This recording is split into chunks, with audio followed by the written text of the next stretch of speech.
Hi, and welcome to Force Friday here on my series of educational videos throughout the coronavirus school shutdown. On Force Friday, guess what we're going to be talking about? Star Wars. What a surprise. There's so many lessons to learn from Star Wars. I'm going to talk about two of the main lessons, and then I'm going to read one of the parts of the 5-minute Star Wars stories.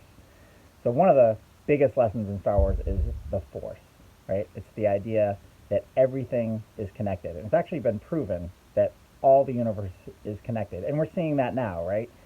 So whatever you do affects everything else that you're connected to and everything else that's connected to. And, we're seeing that in action right now.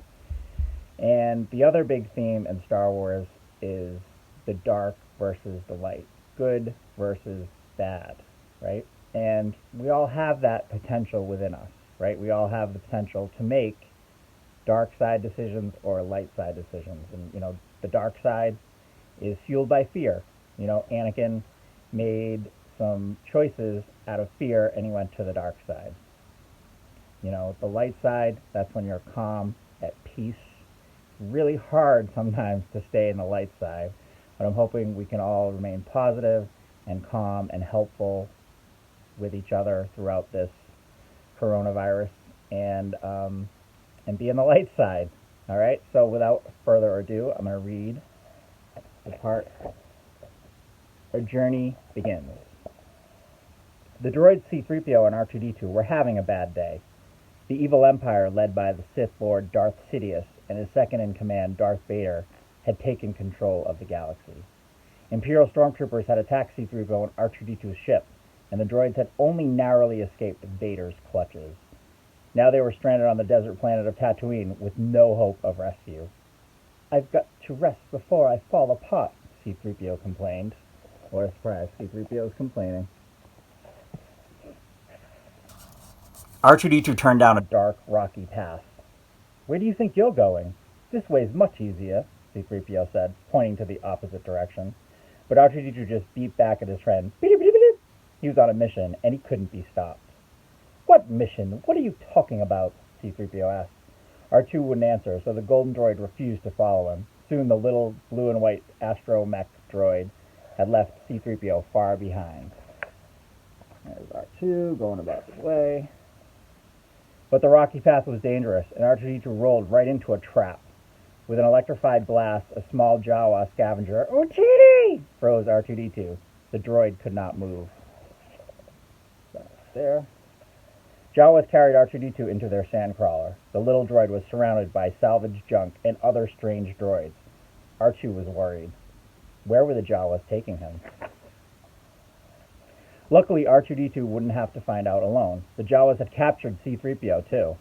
The two friends stayed close together as the sandcrawler stopped and the Jawas lined up the droids outside. The droids were going to be sold. An older man, Owen Lars, and his young nephew, Luke Skywalker, examined the droids. The man motioned to C-3PO and a small red droid. "Luke, take these two over to the garage. I want them cleaned up before dinner," he said. Oh, there's nothing. Luke led C-3PO away. R2 beeped an alarm. He didn't want to be separated from his friend again. Suddenly, the red droid started to spark. It was broken. C-3PO convinced Luke to choose R2-D2 instead. "Now don't you forget this," C-3PO said to R2-D2 as the droids followed Luke. "Why should I stick my neck out for you? It's quite beyond my capacity." Luke, C-3PO and R2-D2 and R5D4, I think that's his name. The guy blowing up in the back. As he was cleaning the droids, Luke found something jammed in R2-D2's data card input. He tugged and pulled, and suddenly a small hologram appeared. The hologram showed a young woman who looked very important. "Help me, Obi-Wan Kenobi. You're my only hope," she said. Luke asked R2-D2 where he had gotten the message, but R2-D2 wouldn't answer.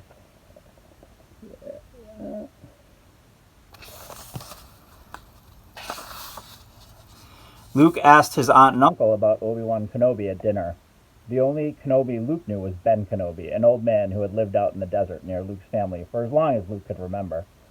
But Luke's uncle told him to ignore the message. He needed Luke to help him farm, not to be thinking about strange messages and planets and people far away.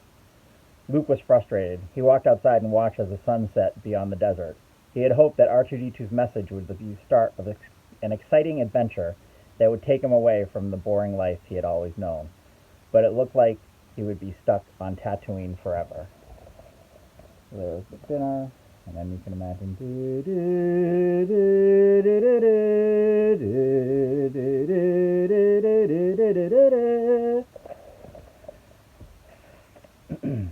Luke was destined for adventure after all. R2D2 had escaped. I told him not to go, C-3PO told Luke, but he's faulty, kept blabbing on about that mission. Luke could not believe it. If his uncle found out he had lost one of the new droids, Luke would be in big trouble. Early the next morning, Luke and C-3PO raced into the desert to find R2D2. They caught up to the astromech droid, but suddenly, dangerous sand people attacked them. So there's R2 going on his way. Oh. Luke was about to be captured when a loud sound echoed across the rocks. Something like that. Startled, the sand people looked up to see a strange robed figure quickly approaching. The frightened sand people ran away. R2D2 whistled in alarm as the figure approached Luke. But when the figure lowered its hood, a man's friendly face was revealed. "Hello there," the man said. "Don't be afraid." And there he is, coming to save the day. Ben? Ben Kenobi? Luke asked. The old man nodded and revealed that he was also known as Obi-Wan Kenobi. R2D2 beeped. His mission was almost complete. Obi-Wan led Luke and the droids to his small hut. He told Luke he used to be a Jedi Knight and had fought beside Luke's father during the Clone Wars. The Jedi had all disappeared long before, but they had once fought for peace and justice in the galaxy using a mysterious energy field called the Force. Luke didn't know much about Jedi Knights, or his father, for that matter. "He was a good friend," Obi-Wan said. "Which reminds me, I have something here for you." Obi-Wan gave Luke his father's lightsaber. The blade ignited with a whoosh. Boom! Luke smiled. The lightsaber felt right in his hand, as if he were meant to have it. Luke. Obi-Wan turned to R2D2. It was time to find out what the young woman's message was.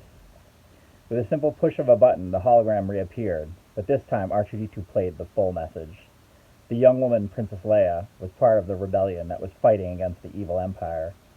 R2D2 and C-3PO had been on board Leia's ship before it was captured by Darth Vader.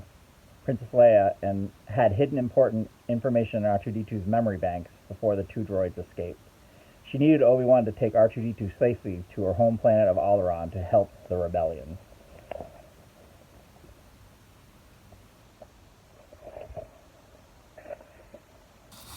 Obi-Wan asked Luke to go along with him on this new mission and become a Jedi like his father before him. Luke agreed to help Obi-Wan and R2D2. He didn't know what was going to happen next, but he knew that his life was about to change forever. And there's the last picture. So I hope you enjoyed that. I hope you're enjoying your Friday, and may the Force be with you always.